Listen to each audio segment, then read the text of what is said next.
College football is always changing. So are the coaches, both head coaches, offensive and defensive coordinators. This year's no exception. Let's talk about who I think are some of the best coaching hires this offseason. That's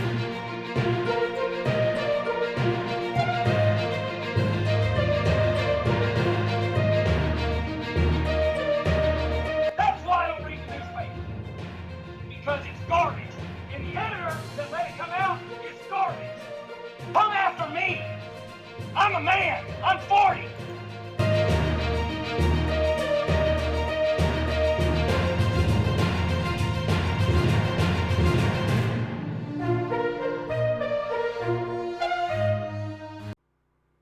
Okay, thanks, guys. I want to thank everybody for tuning into this show, this broadcast.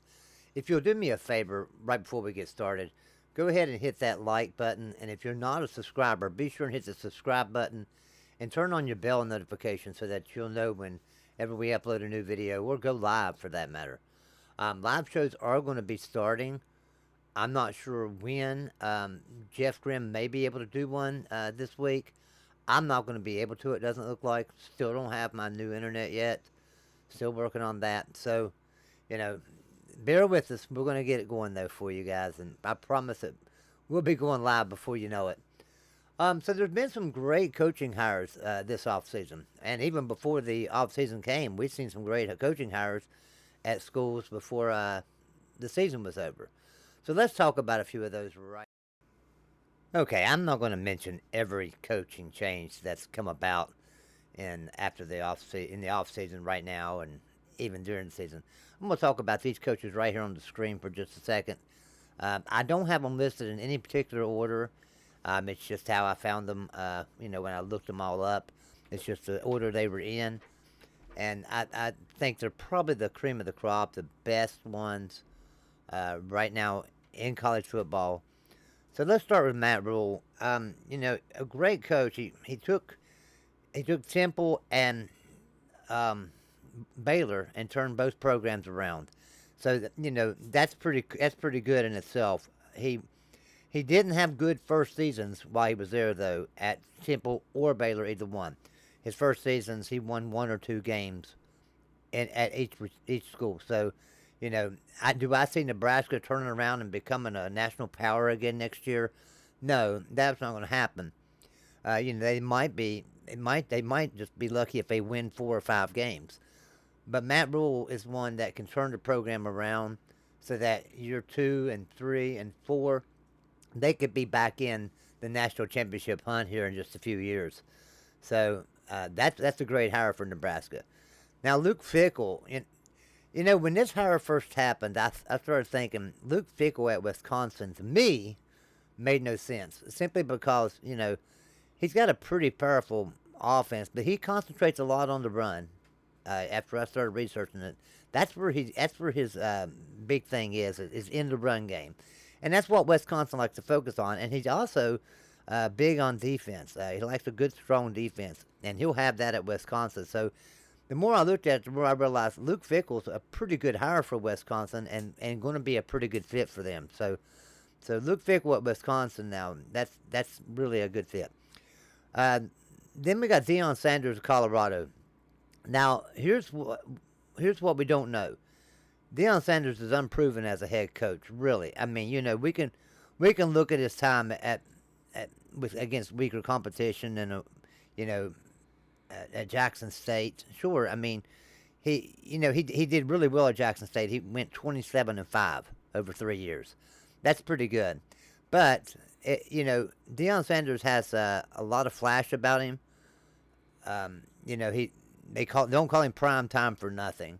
And so, he's going to be able to recruit the best players. Now, can he coach those players to, coach them up? Can he help develop them? I think that is the key question for Deion Sanders. All right, so Hugh Freeze at Auburn. Now, I do not agree with this hire. I don't like the baggage that Hugh Freeze brings with him.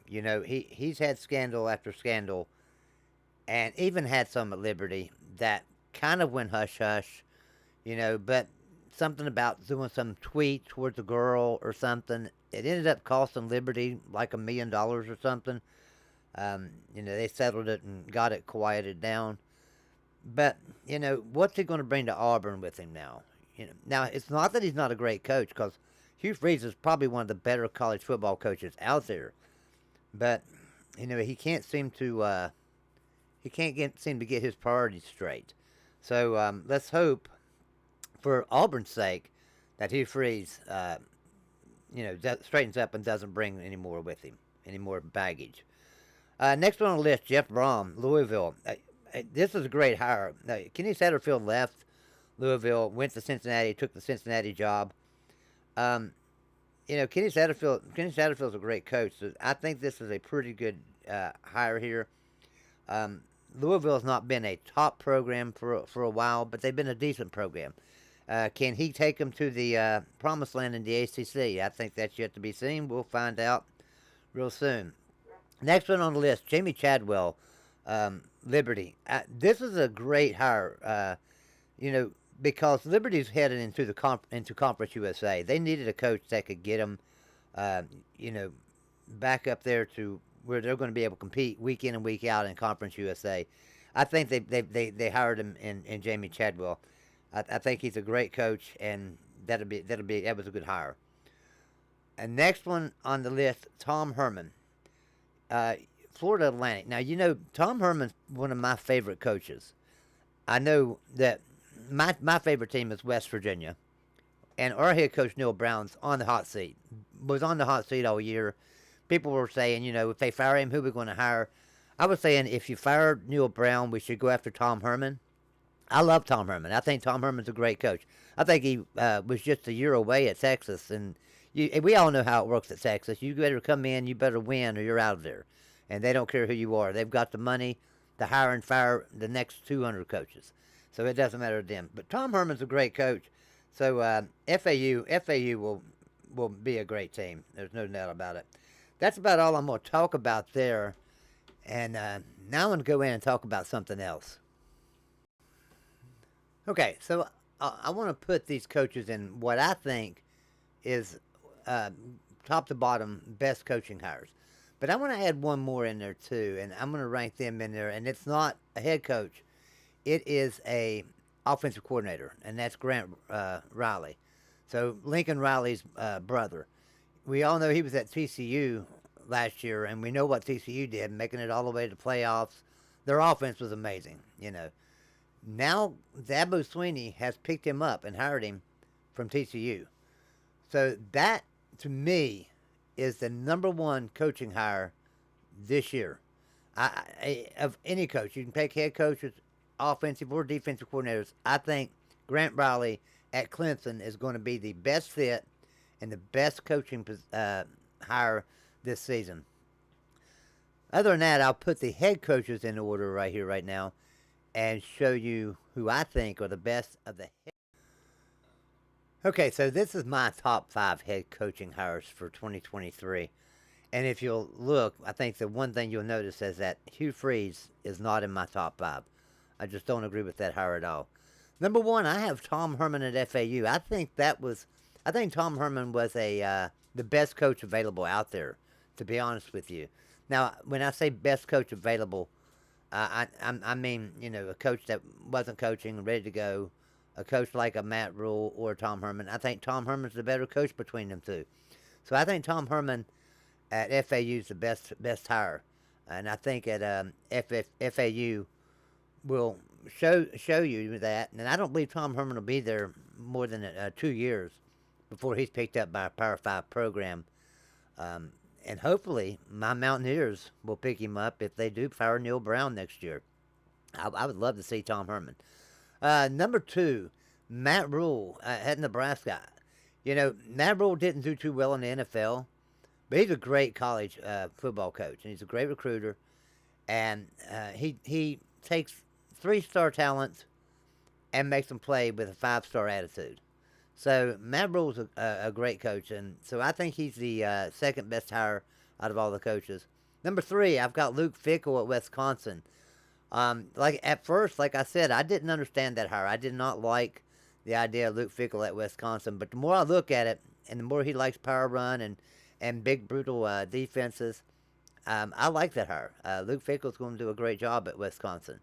So I've got him at number 3. Number 4, Deion Sanders. I kind of went back and forth here with Deion. I didn't know whether or not to put him at 3, just above Luke Fickle, or drop him down to 5 even, behind Jamie Chadwell, because Deion's not really proven yet. At Jackson State, sure, he did a great job, and he's proven recruiter. That's for sure. But can he be a CEO of a major corporation? And that's exactly what you've got to be at Colorado. That's a major football program, so it's a major corporation, and you've got to be the CEO. And then number 5, I've got Jamie Chadwell at Liberty. Of the remaining ones from my first list, I felt like Jamie Chadwell was probably the best one. He's going to do a great job at Liberty. Liberty every year always seems to upset teams, and I don't see that changing with Jamie Chadwell at the helm. So Liberty's going to continue being a good team because Jamie's a great coach. Hey, listen, what do you guys think? Give me your top 5 list of head coaching hires down in the comment section. And also, do you agree with me about Garrett Riley being the absolute overall best hire for this 2023 season coming up?